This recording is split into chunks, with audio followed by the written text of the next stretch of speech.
ವಿದ್ಯುತ್ ತಂತಿ ಮೇಲೆ ಹಾರಿ ಕೂತ ವಾಟರ್ ಟ್ಯಾಂಕ್. ಗಾಳಿ ಮಳೆಗೆ ಮನೆ ಮೇಲಿಂದ ಹಾರಿ ಕೂತ ಟ್ಯಾಂಕ್.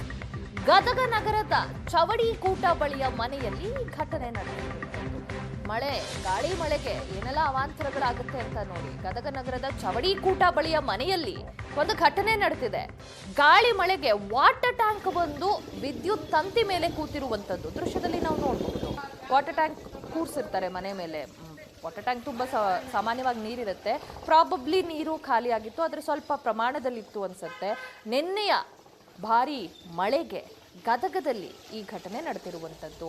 ಗಾಳಿ ಸಹಿತ ಮಳೆಯಾಗಿತ್ತು. ಗದಗದಲ್ಲೂ ಕೂಡ ಕರ್ನಾಟಕದಾದ್ಯಂತ ಹೆಚ್ಚಿನ ಭಾಗಗಳಲ್ಲಿ ಗಾಳಿ ಸಹಿತ ಹೆಚ್ಚಿನ ಮಳೆಯಾಗಿತ್ತು ನಿನ್ನೆ ರಾತ್ರಿ.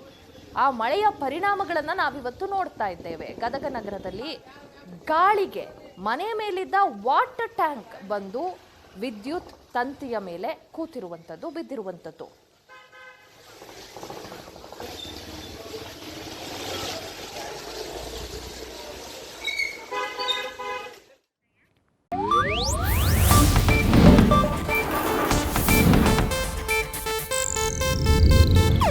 ಇದು ಏಷ್ಯಾನೆಟ್ ನ್ಯೂಸ್ ನೆಟ್ವರ್ಕ್ ಪ್ರಸ್ತುತಿ.